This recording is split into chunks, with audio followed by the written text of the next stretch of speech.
Jeff. Hey, Meesha. Welcome back to another episode of the North Atlanta Real Estate Podcast with your amazing host, Meesha Rawal. And Jeff Aughey. And we're at episode number 35, which is incredible because we were hesitant in getting started. And look at us.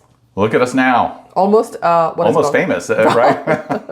Yes. And today we're going to do a deep dive into issues that show up during inspections and after closing. So if you're in the market looking to buy a house, you can, I would say, save this episode and then you can pause it and use it like a checklist when you're touring. Yeah, and we're also going to compare, I guess, kind of like an older home to a newer home also. Like, what are the pros and cons of each of those, right? Absolutely. Okay. Because houses here started building in the 1980s, and then the houses that were built in the 80s had certain types of advantages and disadvantages. And similarly, the houses that were built in the 90s and the 2000s, they all will have, if not the same, similar problems.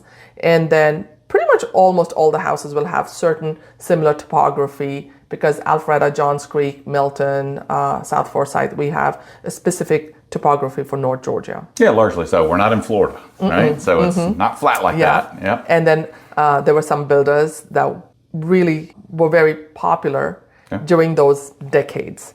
And then, so, when we are asking these questions and answering those questions, maybe some of you can identify with them.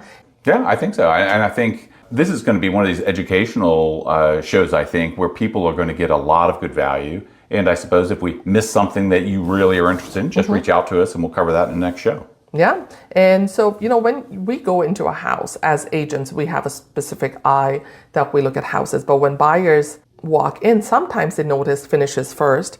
But the expensive things are behind the walls, are behind closets, the water, the HVAC system, the maintenance history, etc. Why don't we answer the question, sort of what problems show up most in the homes around here, right? Let's start with the one that causes the most, how did we miss this moments, like water and drainage. In North Fulton, we get a lot of slopes, like we talked about, retaining walls, heavy landscaping, and finished basements.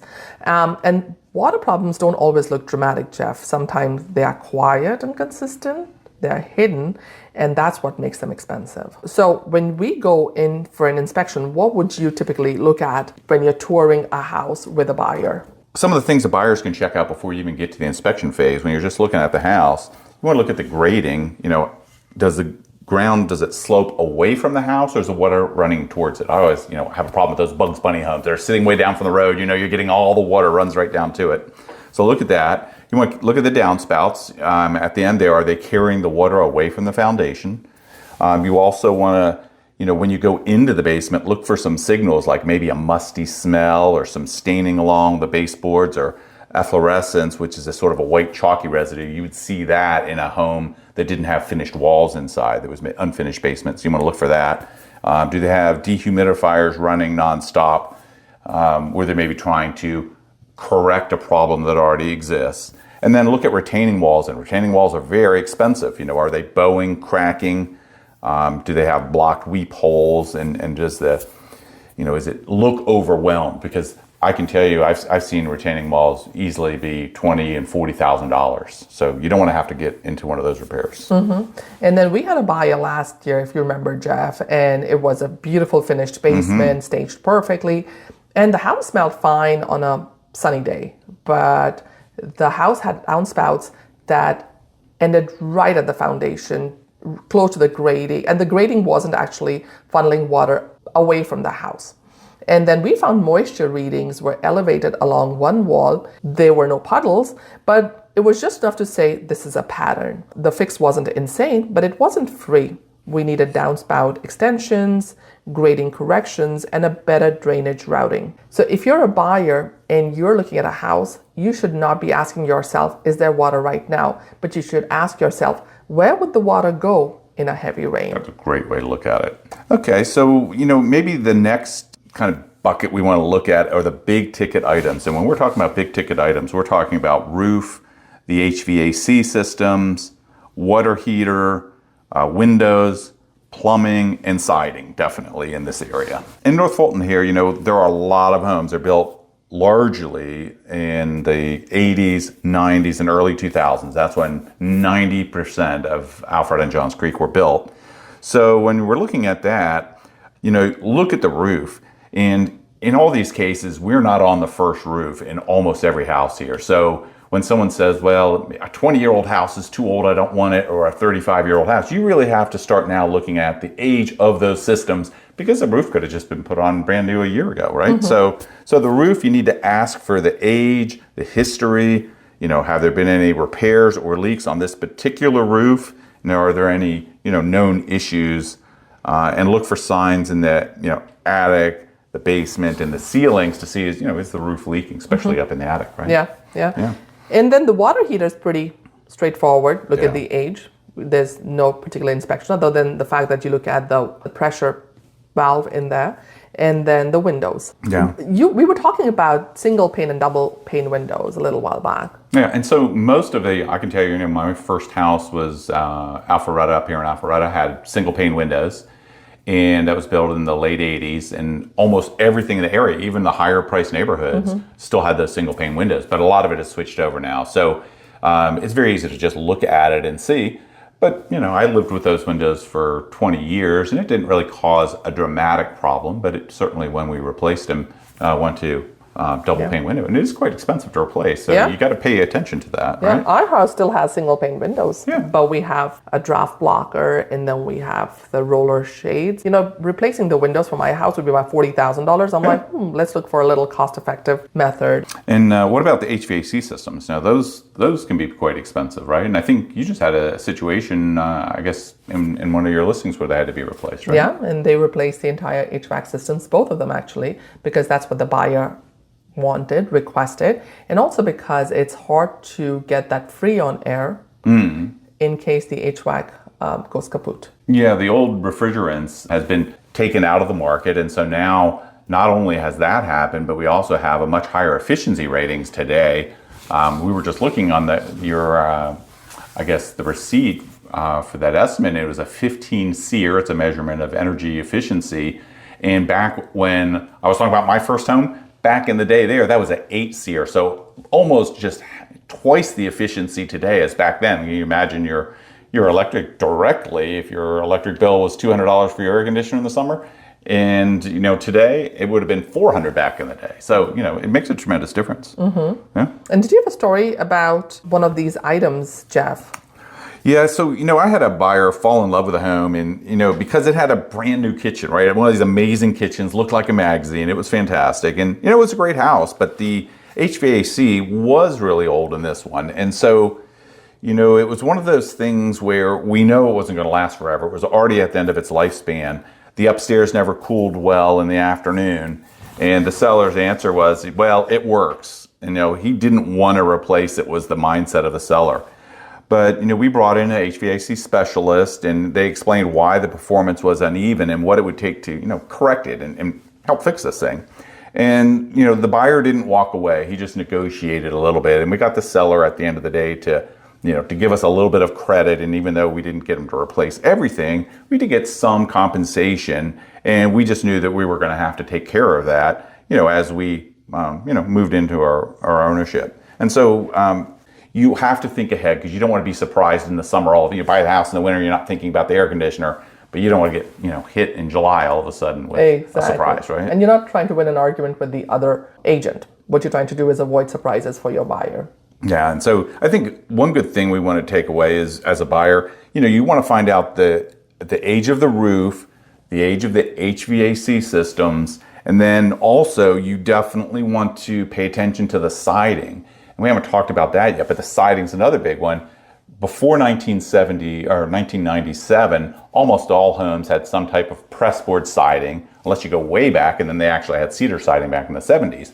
But in that group, sort of from the late 70s to about 1996, it was all pressboard, which is basically like a cardboard glued together. And this is the kind of siding you see gets wavy, and the water really affects it, and that's really expensive. And that was the LP, like the Louisiana Pacific siding. That siding. was one of them, was that, and that was terrible. And there was a big recall class action lawsuit over that. Typically now, if you are a home buyer and you're looking for homes that are built after 1997, almost all some type of cement-based product, which generally will not have problems unless it gets totally saturated. I've still seen some fail, but generally you're okay after 1997. Anything built before that, just pay attention to the type of siding. And just because it isn't cement-based doesn't mean it's a disaster. I've seen some of it built in the late 90s that's still okay if somebody kept up the maintenance properly. So anyway, those are the big ones. So and when you HVAC. and when you say maintenance, you're looking at painting. You have to paint it more often if you have the and seal board. the cracks. Yeah. More often than if you have the press board. Probably needed every 5 years, whereas you can extend that concrete siding to 10 years even if, generally without damage. What would you say would be the third thing that we should look at? Well, I always feel like we have basements, and most of the basements are finished over here, so we can't really look at the cracks and settlement issues. But the way our topography is in Georgia, I feel like there are some houses which definitely suffer from some sort of cracks and settlements. And it's hard for an agent to look at a tiny crack and be like, I think this is going to be an issue. You really need an inspector to come in and give you a definitive analysis of it. Yeah, some things like crack wide at one end, there are recurring patching of the same area, the doors and windows sticking, the floors that feel meaningfully uneven, and diagonal cracks that look like they're telling a story or telltale signs that there could be settlement issues with the house.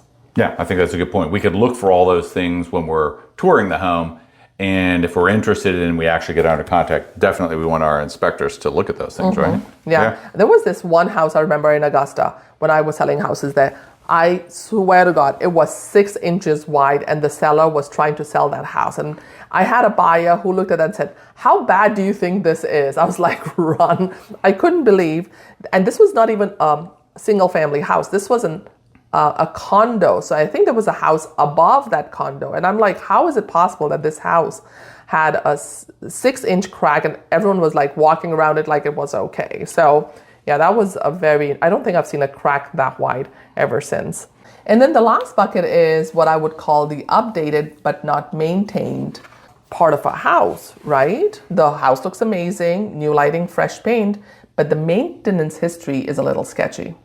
When everything is, and we see a lot of these sort of, they do a quick renovation, or they have now a flip generally, right? Flips that are done poorly. Maybe this is their first flip or second flip. They don't really know what they're doing.